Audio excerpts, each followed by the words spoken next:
Hyderabad central university వివాదం దేశం మొత్తం సంచలనం సృష్టించింది.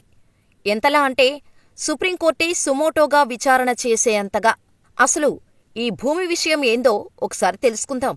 1975లో యూనివర్సిటీ ఏర్పాటుకే నాటి ఉమ్మడి ఏపీ ప్రభుత్వం భారీగా హెచ్సీయూకి భూమి కేటాయించింది. ఆ రోజుల్లో అదంతా నిర్మానుష్య ప్రాంతం.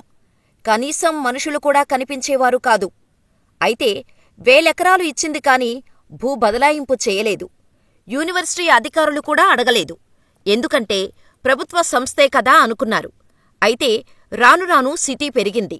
గచ్చిబౌలి ప్రాంతం రియల్ ఎస్టేట్ విషయంలో టాపులో ఉంది. ఎకరం ధర 100 కోట్లకు మించి ఉంది.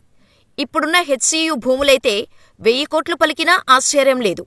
అయితే 2003లో చంద్రబాబు నాయుడు తన సన్నిహితుడైన బిల్లీరావుకు 400 ఎకరాలు కట్టబెట్టాడు. ఈ బిల్లీరావు ఒక పెద్ద దొంగ అని తర్వాత తేలింది. అయినా స్పోర్ట్స్ అకాడమీ పెడతానని ప్రకటించాడు. బాబు ఏకంగా 400 ఎకరాల విలువైన భూమిని కట్టబెట్టారు. అయితే ఐఎంసీ అకాడమీ ఏర్పాటు చేసిన బిల్లీరావు ఎలాంటి పనులు చేపట్టలేదు. దీంతో ఆ భూమిని ప్రభుత్వం వెనక్కి తీసుకుంది. 2006 నవంబర్ 21న ప్రాజెక్టు రద్దు చేసింది. ఈ బిల్లీరావు వ్యవహారంలో చంద్రబాబు నాయుడు తీవ్ర విమర్శలు ఎదుర్కొన్నారు. ఎందుకంటే ఈయన బాబుకు బినామీ అని కూడా అన్నారు రాజకీయ ప్రత్యర్థులు. వాస్తవానికి ఇంత విలువైన భూమిలో బిల్లీరావు పెట్టిన పెట్టుబడి కేవలం 5 లక్షలు మాత్రమే. పైగా ఆయనకు ఎలాంటి స్పోర్ట్స్ అకాడమీలు నడిపిన అనుభవం లేదు. ప్రభుత్వ ఆస్తిని అప్పనంగా కొట్టేసేందుకు బిల్లీరావు, చంద్రబాబు కలిసి డ్రామాలాడారని నాటి సీఎం వైఎస్ రాజశేఖర్రెడ్డి సహా ప్రతిపక్షాలు తీవ్రంగా విమర్శించాయి. అయితే 2006లో ప్రాజెక్టు రద్దు కాగానే హైకోర్టుకు వెళ్లింది ఐఎంసీ అకాడమీ. అయితే ఈ భూమిపై రోసయ్య, కిరణ్ కుమార్ రెడ్డి, కేసీఆర్ ప్రభుత్వాలు వాదనలు వినిపించాయి. ప్రభుత్వ భూమేనని కోర్టులో ఆధారాలు చూపించాయి. దీంతో హైకోర్టు 2024 మార్చి 7న తెలంగాణ ప్రభుత్వానికి అనుకూలంగా తీర్పు చెప్పింది. కానీ ఐఎంసీ మళ్లీ సుప్రీంకోర్టుకు వెళ్లింది. దీంతో తెలంగాణ ప్రభుత్వం మళ్లీ వాదనలు వినిపించింది. చివరకు మే 3న హైకోర్టు తీర్పు సరైందేనని ఉన్నత న్యాయస్థానం తీర్పు చెప్పింది. దాంతో 1000 కోట్ల విలువైన భూమి 21 ఏళ్ల తర్వాత ప్రభుత్వానికి దక్కింది. అయితే ఈ గ్యాప్లో అక్కడ ఒక అటవీ ప్రాంతమే వెలిసింది. పైగా 3 చెరువులు కూడా ఉన్నాయి. ఎందుకంటే హెచ్సీయూకి అనుబంధంగా 1600 ఎకరాల అటవీ ప్రాంతం ఉంది. అందులో ఎన్నో రకాల జంతువులు ఉన్నాయి. జింకలు, నెమళ్లు సహా అంతరించిపోతున్న జీవులు కూడా ఉన్నాయి. అవి భారీగా అటవీ ప్రాంతంలా మారిన ఈ ఐఎంసీ అకాడమీ భూములోకి వచ్చాయి. అయితే ఇప్పుడు గచ్చిబౌలిలోని ఖరీదైన ప్రాంతం కావటంతో ఈ భూమిని వేలం వెయ్యాలనుకుంది సర్కారు. కొంత ఐటీ పార్కు సహా ఇతర అవసరాల కోసం వాడాలనుకుంది. ఆ భూమిని వెంటనే టీజీఐఏసీకి అప్పగించింది. కానీ అటవీ ప్రాంతం, పైగా వన్యప్రాణులున్న ఈ భూములను కొట్టివేయొద్దని యూనివర్సిటీ విద్యార్థులు ఆందోళన చేయడం మొదలుపెట్టారు. దీంతో తెలంగాణ ప్రభుత్వం కంగారు పడింది. తాము ఏమాత్రం ఆలస్యం చేసినా అడవి పేరుతో ఆడుకుంటారని ఏకంగా 100 బుల్డోజర్లతో చెట్లను ధ్వంసం చేయటం మొదలుపెట్టింది. దీంతో ప్రతిపక్ష పార్టీలు భగ్గుమన్నాయి. అంత తొందరేమొచ్చింది? భూమి కావాలనుకుంటే ఫార్మాసిటీ కోసం సేకరించిన 14,000 ఎకరాల భూమి ఉంది. పచ్చని చెట్లు ఎందుకు కొడుతున్నారు? వన్యప్రాణులను ఎందుకు చంపుతున్నారని బీఆర్ఎస్ వర్కింగ్ ప్రెసిడెంట్ కేటీఆర్ నిలదీశారు. మరోవైపు విద్యార్థులు, ప్రొఫెసర్లు ఉవ్వెత్తున ఉద్యమాన్ని నడిపారు. ఇక సోషల్ మీడియాలో అడవిని ధ్వంసం చేస్తున్న బుల్డోజర్లను చూసి జనం ఆగ్రహం చెందారు. చీకట్లో అడవిని నరకాల్సిన అవసరమేముందని ముఖ్యమంత్రి రేవంత్ రెడ్డి మీద ఆగ్రహం వ్యక్తం చేశారు. అయితే ఇది ప్రభుత్వ భూమి, యూనివర్సిటీకి సంబంధం లేదనేది ప్రభుత్వ వాదన. అందుకు ఆధారాలను కూడా చూపించింది. ఇన్నాళ్లు ఐఎంసీ ఆధీనంలో ఉండేది. తర్వాత కోర్టు పరిధిలో ఉంది. దానిని మేము విడిపించాం. ఉద్యోగాల కల్పనకు ఐటీ పార్కును కడతామని మంత్రులు ప్రకటించారు. కాని అడవిని నరకడమెందుకు? హైదరాబాదుకు స్వచ్ఛమైన గాలిని ఇస్తున్న ప్రాంతాన్ని ఎందుకు ధ్వంసం చేస్తారు? ప్రభుత్వ భూమి అయితే ప్రజల ఆస్తి కాదా అని విద్యార్థులు నిలదీశారు.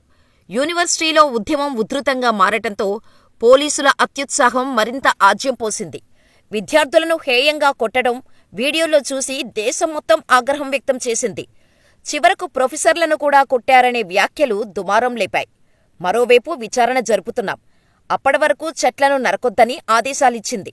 కాని విద్యార్థులు మాత్రం జాతీయ మీడియా తెలంగాణ ప్రభుత్వాన్ని ఏకిపారేయటంతో సుప్రీంకోర్టు సీన్లోకి వచ్చింది. సుమోటోగా కేసు నమోదు చేసింది. ఎందుకంటే మార్చి 4న అన్ని రాష్ట్ర ప్రభుత్వాలు అటవీ భూమిని నిర్ణయించే విషయంపై స్పష్టమైన తీర్పు ఇచ్చింది. వాటికి కట్టుబడి ఉండాలని తేల్చి చెప్పింది. కాని ఇప్పుడు తెలంగాణలో అడవి విధ్వంసాన్ని సీరియస్గా తీసుకుంది.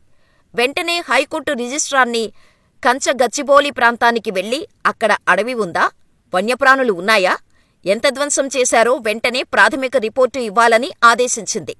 దీంతో రిజిస్ట్రార్ అక్కడకు వెళ్లి ఫోటోలు సహా ఆధారాలతో సుప్రీంకోర్టుకు సమర్పించారు. ఆ వెంటనే సుప్రీంకోర్టు విచారణ మొదలుపెట్టింది. మొదటి మాటే ప్రభుత్వ సీఎస్ను జైలుకు పంపుతాం, ఎక్కడైతే ధ్వంసం జరిగిందో అక్కడే తాత్కాలికంగా జైలు నిర్మించి పంపుతామని హెచ్చరించింది. దీంతో తెలంగాణ ప్రభుత్వం ఉలిక్కిపడింది. బుల్డోజర్లు ధ్వంసం చేస్తుంటే జింకలు, నెమళ్ల ఆర్తనాదాలు విన్న సుప్రీం ఆవేదన చెందింది. అంత హడావుడిగా చెట్లను ఎందుకు నరికేశారు? రిజిస్ట్రారు పంపిన నివేదిక, ఫోటోలు చూశాక అది అడవే అని అర్థమవుతోంది. కొత్త చట్టం మీకు తెలీదా? చెట్లను నరికి అభివృద్ధి కార్యకలాపాలు చేపట్టాల్సిన అవసరమేంటి? ముందు చెట్లను నరికే ముందు ఎన్విరాన్మెంటల్ ఇంపాక్ట్ అసెస్మెంట్ చేయించారా? పర్యావరణ శాఖ అనుమతి ఉందా? అటవీశాఖ అనుమతించిందా? రాష్ట్ర ప్రభుత్వం ఏర్పాటు చేసిన కమిటీలో అధికారులు ఎందుకున్నారు? వారికి అడవుల గురించి ఏం తెలుసు? వారి అనుభవమేంటి? ఇన్ని వేల చెట్లను నరికి కలపను ఏం చేస్తున్నారో సీఎస్ నివేదిక ఇవ్వాలి. 16లోపు మొత్తం పరిశీలించి నివేదిక ఇవ్వాలి. ఈలోపు అక్కడ ఏం జరిగినా సీఎస్దే బాధ్యత. మా ఆదేశాలు పట్టించుకోకపోతే జైలుకు పంపుతామని హెచ్చరించింది సుప్రీంకోర్టు. ఆ తర్వాత మేము కూడా ఏమీ చేయలేము అంది. అయితే హైకోర్టు ఇచ్చిన రిజిస్ట్రార్ ఇచ్చిన నివేదిక ప్రకారం కంచగచ్చిబౌలి అటవీ ప్రాంతమే. జింకలు, నెమళ్లు అక్కడి నుంచి పారిపోయినట్టు ఫోటోలను చూసి ధర్మాసనం ఆగ్రహం వ్యక్తం చేసింది. అందుకే చట్టం కంటే ఎవరూ అతీతులు కాదు, ఏ స్థాయిలో ఉన్నా సరే చట్టం ప్రకారమే నడుచుకోవాలని వ్యాఖ్యానించింది సుప్రీంకోర్టు. అంతేకాదు, తుది తీర్పు వచ్చేవరకు కంచగచ్చిబౌలిలో ఎలాంటి కార్యక్రమాలు చేపట్టొద్దని చెప్పటంతో అక్కడి నుంచి బుల్డోజర్లు ఖాళీ చేయాల్సిన పరిస్థితి ఏర్పడింది. మరోవైపు యూనివర్సిటీ విద్యార్థులు సుప్రీంకోర్టు తీర్పుతో తమ ఆందోళనలు విరమించారు. తమ పోరాటానికి న్యాయం జరిగిందని సంతోషం వ్యక్తం చేశారు. అయితే ఆలస్యంగా పరిస్థితి తీవ్రతను గమనించిన తెలంగాణ ప్రభుత్వం వెనక్కి తగ్గింది.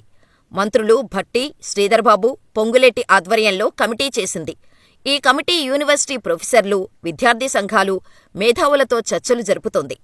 తాము వారి నిర్ణయం ప్రకారమే నడుచుకుంటామని సీఎం ఎక్స్ వేదికగా తెలిపారు. అంతేకాదు, యూనివర్సిటీ ఒప్పుకుంటే ఈ 400 ఎకరాలతో పాటు హెచ్సీయూకి ఉన్న 1600 ఎకరాల్లో భారీ ఎకో పార్కును అభివృద్ధి చేస్తాం, న్యూయార్క్ పార్కును తలదన్నేలా అభివృద్ధి చేస్తామని తెలిపింది. అంతేకాదు, హెచ్సీయూకి ఫ్యూచర్ సిటీలో స్థలం, భవనాలు ఇస్తామని కూడా తెలిసింది. అయితే తాము సుప్రీంకోర్టు ఆదేశాల ప్రకారం నడుచుకుంటామని మంత్రులు తెలిపారు. గతంలో ఎన్నో గుట్టలు, రాళ్లు ధ్వంసం చేసిన బీఆర్ఎస్ మాకు నీతులు చెబుతోంది. ప్రకృతిని ధ్వంసం చేసి మైహోంకు 1000 ఎకరాలు కట్టబెట్టారు. కాని తాము ప్రజల ఆకాంక్షలకు అనుగుణంగా నడుచుకుంటామని మంత్రులు ప్రకటించారు. దీంతో కంచగచ్చిబౌలి భూముల విషయంలో రేవంత్ సర్కార్ వెనక్కి తగ్గినట్టే కనిపిస్తోంది. కాని ఇప్పటికే 100 ఎకరాల్లో కొట్టేసిన చెట్లపై సుప్రీంకోర్టు ఏం చేస్తుందనేది ఆసక్తికరంగా మారింది. మరోవైపు యూనివర్సిటీ విద్యార్థులు మాత్రం మళ్లీ ఆ ధ్వంసమైన చోట చెట్లు పెట్టాలి, భూమిని యూనివర్సిటీ పేరు మీద రిజిస్ట్రేషన్ చేయించాలని డిమాండ్ చేస్తున్నారు. దీంతో 400 ఎకరాల భూమిని అమ్మి సంక్షేమ కార్యక్రమాలకు ఖర్చు పెట్టాలనుకుంది ప్రభుత్వం. కనీసం 21,000 కోట్లు సేకరించాలనుకుంది. అయితే ఈ భూమి ఎవరు తీసుకున్నా మేము అధికారంలోకి రాగానే లాక్కుంటాం, అక్కడ ఎకో పార్కు నిర్మిస్తామని కేటీఆర్ ప్రకటించారు. రేవంత్ రెడ్డి వేసే బిస్కెట్లకు ఆశపడితే నష్టపోతారు. 3.5 తర్వాత వచ్చిన తర్వాత వాటిని తీసుకుంటామని హెచ్చరించారు. కాని ఈలోపు సుప్రీంకోర్టు సీన్లోకి రావటంతో మొత్తం సీన్ మారిపోయింది. కొత్త అటవీ చట్టం ప్రకారం అటవీ లక్షణాలున్న ఏ ప్రాంతమైనా అడవే అవుతుంది. దీంతో 400 ఎకరాల్లో ఉన్న చెట్లు, జీవ వైవిధ్యం ఉన్న ప్రాంతాన్ని ఖచ్చితంగా సుప్రీంకోర్టు అడవిగానే పరిగణిస్తోంది. మరోవైపు ఢిల్లీ కాలుష్యం తర్వాత సుప్రీంకోర్టు అడవుల నరికివేతపై చాలా సీరియస్గా ఉంది. భవిష్యత్తు తరాలకు మంచి గాలి, నీరు అందించాలి. ఆ విషయంలో చట్టానికి ఎవరూ అతీతులు కాదని ఇంతకుముందే ఒక తీర్పునిచ్చింది. ఈలోపు ఈ విధ్వంసం కోర్టుకు కోపం తెప్పించింది. ప్రభుత్వం ఏమో కాని సీఎస్ చిక్కుల్లో పడ్డట్టయింది.